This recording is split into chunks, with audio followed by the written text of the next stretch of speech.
This video is going to show you how to use the Google Chrome extension Read and Write. So the extension looks like this. Right here you have R&W, it's a purple piece. If you look up and you don't see that, check underneath the dark gray puzzle piece.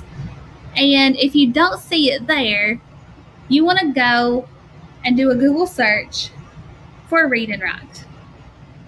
The very first thing that pops up should say chrome.google.com. Click on that because it takes you to the Chrome web store, and you will be able to click add to Chrome and it will download. Now, the first time that you do this, you are going to have to log in with your student account, and that's perfectly fine. It's safe and you will not get in trouble for downloading that.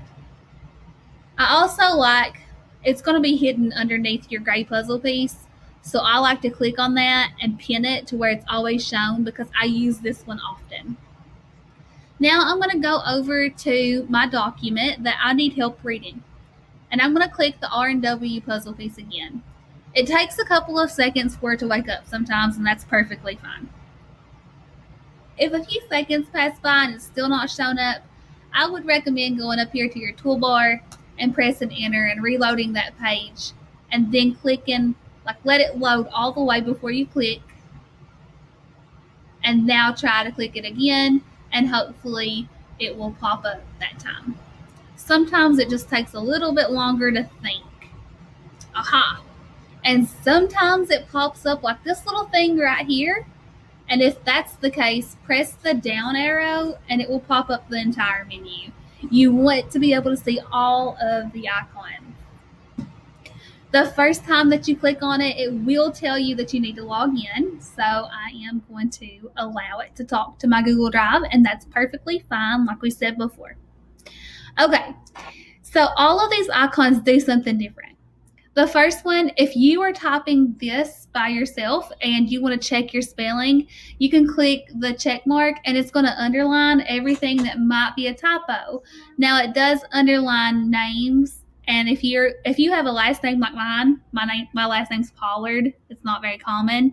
I get that underline a whole lot. You can always ignore those, but it's super helpful for those tricky words that you might misspell and not notice right away. To get those purple lines to leave, you just click it again and it'll take them all away.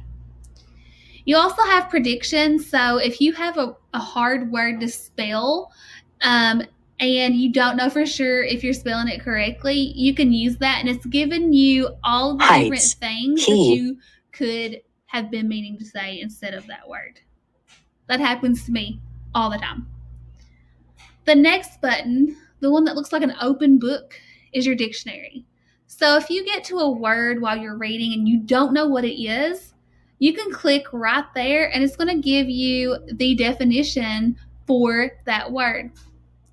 So for instance, if I don't know popular, I'm just going to click somewhere on that word, click on my book, and it's going to give me all of the definitions. There's also something, because sometimes even though we get a definition, it still doesn't click about what that's actually meaning. So if I click on, for instance, this word right here, and I don't know what that is, and the definition doesn't make sense, I can click on this little picture icon and it's going to show me a picture of whatever that is. And that's going to help me be like, okay, I know what that means now. It's going to help that just pop out a little bit more visually to us. All right, the next three buttons work together to help read text. So if you're like me and you enjoy having the text read to you instead of just reading it with your eyes by yourself, click where you want to start reading, and you can press the play button. Laura Mipsum is simply dummy text of the printing and typesetting industry. Laura. This button here will pause that, but I do love how it highlights the word as it's reading. I think that's so powerful, and you can go back and you can listen to it as many times as you want. So if you need to pause it to have some time to think, you can, like we just did, or you can press stop. The next button is the screenshot reader, and when you click on that one the first time, it's going to tell you that you need to install an extension. It's another extension, but you only have to do this one time. I should have mentioned before that you only have to download the extension Read and Write one time too. After you have it installed, it should automatically be there. But I'm going to click Add Extension. And just like before, it's perfectly fine. Now I'm going to right click on that right when it first pops up, and I'm going to pin it. If you forget to do that, you can always click on your puzzle piece and pin it that way, just like we did before. But now that we have that screenshot reader, I'm going to click on it and notice what happens whenever I highlight. I'm just clicking and dragging my mouse. Now it's only going to read what's inside of that box that I just made. It does take it a couple of seconds to generate what it's supposed to be reading. So as long as that bar is moving underneath it, it's thinking and coming up with what it's supposed to say. Heading information contained on your graphic organizer. Be sure to use specific So just like above, we do have these little icons here that we could use to play, pause, and stop. And then we also have the X button to close. That's super helpful. This button will automatically download the passage into like a little ebook for you. And you can send it to your phone, or you can just keep it on your Chromebook. I would prefer having it read on the screen. That way you can read it as it's reading to you, and you just get that double effect. If you come across a phrase or a word or whatever that you're unfamiliar with and you want to research it, you can click this little globe with the magnifying glass. And what that does, it automatically opens up a Google search for you, and it will help you research exactly what it is that you highlighted. The next part's my favorite. It's probably one of my most favorite parts of this extension. It's called the screen mask.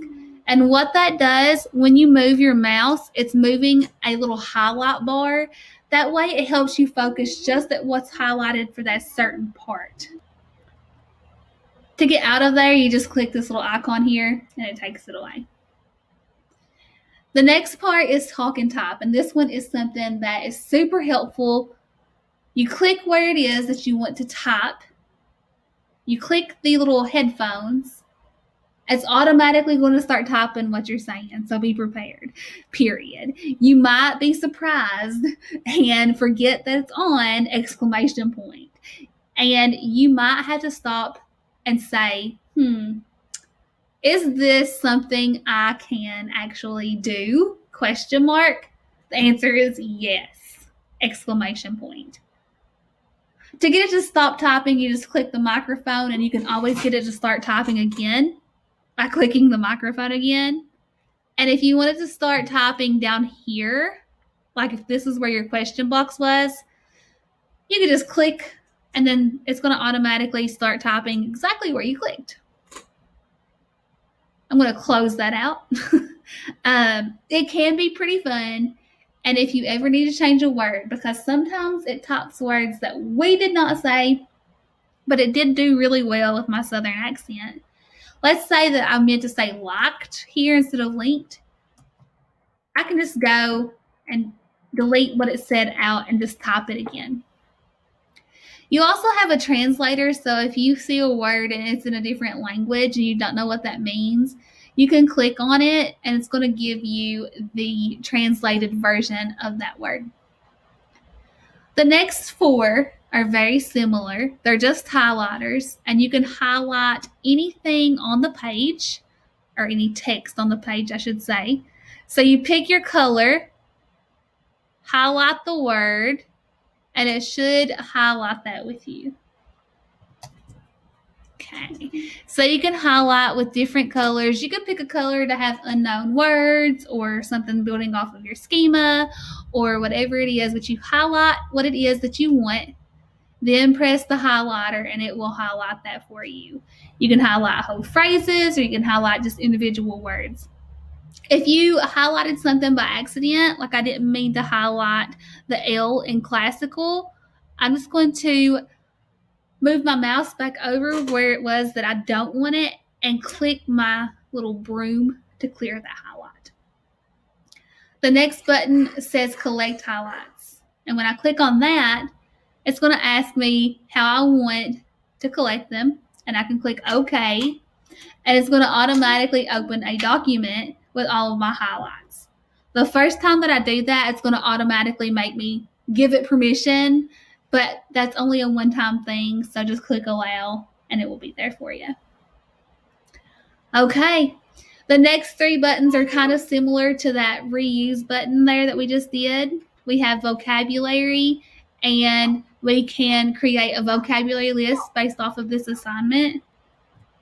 And it's going to pull up everything that I asked for a definition for, as well as any symbols that there may have been.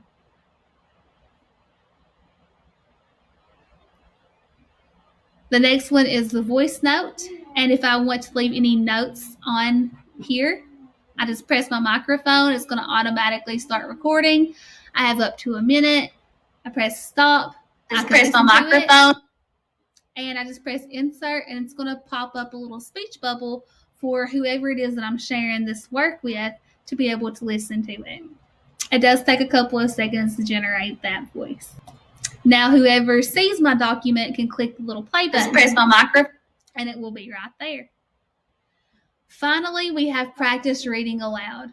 If you want to practice how you're reading, then you just highlight the area that you want to practice and click that icon, and it's going to open up in a frame, and you can start recording and then listen to it, and you can also press send to send it to your teacher. So that's pretty helpful. Now, Read and Write works on Google Docs and Google Slides. It also works on Google.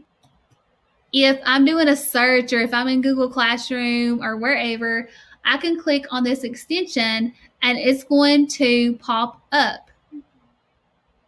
If for some reason you have something and it's not popping up, it could mean that it's a PDF or a picture and the program's having a difficult time reading that. So reach out to your teacher and tell them that your text help is not working and see if there's something they can do on their end.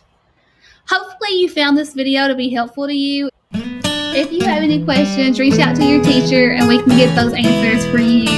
And if this has given you any problems whatsoever, just let us know and we'll be happy to help.